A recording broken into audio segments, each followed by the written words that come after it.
তুমি তো দেখি অল্পতেই খুশি। তাহিয়া জবাব দিল, ছোটবেলায় বাবাকে হারানোর পরে কিছুটা অভাবের ছোঁয়া লেগেছিল গায়ে। তখন মা বলতেন, অল্পতেই খুশি হতে শেখো। যারা অল্পতে খুশি হয় তাদের জীবনটা সুখের হয়। ইচ্ছে, আশা, স্বপ্নগুলোকে সাধ্যের মধ্যে রাখবি, তাহলে হতাশ হবি না। মায়ের কথায় অল্পতেই খুশি হওয়া শিখে গিয়েছি। খুশির কারণে সাধ্যের মধ্যে নিয়ে এসেছি, সুখগুলোকে খুঁজে নিয়েছি। মায়ের সামান্য আয়ে দিন শেষে যা পেয়েছি তাতেই পৃথিবীর সব সুখ করে নিয়েছি। খুশিতে ভরা স্বর তাহিয়ার। ওর কথাগুলো চমৎকার শোনালো। অভিকের মন ছুঁয়ে গেল। আসলে অল্পতে যারা খুশি হয় দিন শেষে তারাই সুখী হয়। যার উজ্জ্বল দৃষ্টান্ত লামিয়া আর তাহিয়া। অভিক বলল, আন্টি চমৎকার শিক্ষা দিয়েছেন তোমাদের। এই পর্যায়ে মায়ের উপর গর্ববোধ হলো তাহিয়ার। মায়ের চিন্তা ভাবনা চমৎকার। মা সবসময় সেটাই করেন যেটাতে তাহিয়া ভালো থাকবে। কিন্তু তৎক্ষণাৎ বিষয়টাকে সহজভাবে নিতে পারে না। মায়ের মনের কথা না বুঝিয়ে মাকে শত্রুর খাতায় নিয়ে যায়। দিন শেষে ঠিকই বুঝছে। এই যে অভিককে ধরে বেঁধে মা ওর জীবনে আনলেন, প্রথম প্রথম মায়ের উপর সে কি রাগ হলো ওর। মা বারবার বলছিলেন, অভিক ভালো ছেলে, তোকে ভালো রাখবে।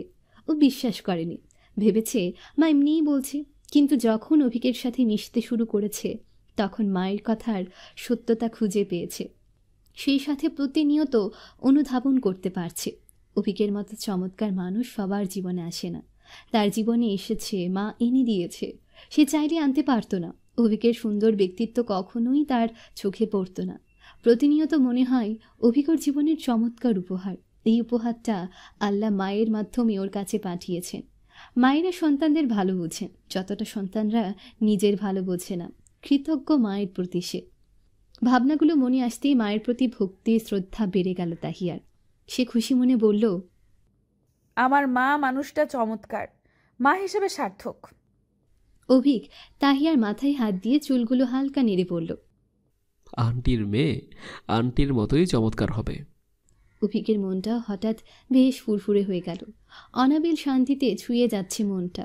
আকস্মিক রাস্তায় নেমে রিকশা ডাকল। তাহিয়ার দিকে হাত বাড়িয়ে বলল, চলো ঘুরে আসি। কোথায়? প্রশ্নটা করতে গিয়েও করল না। যেখানে নিয়ে যাক চোখ বন্ধ করে চলে যাওয়া যাবে। কাল বিলম্ব না করে হাতে হাত রেখে উঠল রিকশায়। হুট ফেলে চলল গন্তব্যের পথে। স্বপ্নগুলোকে পূরণ হতে দেখে ভালো লাগছে। পথের শেষে গন্তব্য এলো। হাজার লোকের ভিড়ে ঘেরা একটা জায়গায় থামল রিকশা।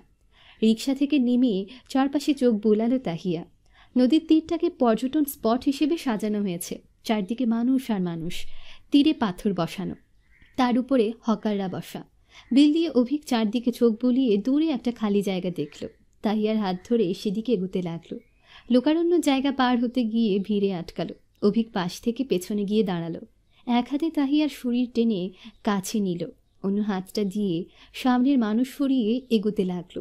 ভিড়ে বখাটেরা নারীর গায়ে বাজে স্পর্শ করে, তাই এই ব্যবস্থা। এত সচেতনতার সাথে তাহিয়া ভিড় থেকে পার করল যে কোনো ছেলের স্পর্শ অবধি লাগলো না। তাহিয়া ভিড়ের মাঝে বাজে অভিজ্ঞতার শিকার হয়েছিল ইতপূর্বে, তাই এমন ভিড় দেখে কিছুটা অস্বস্তি বোধ করছিল।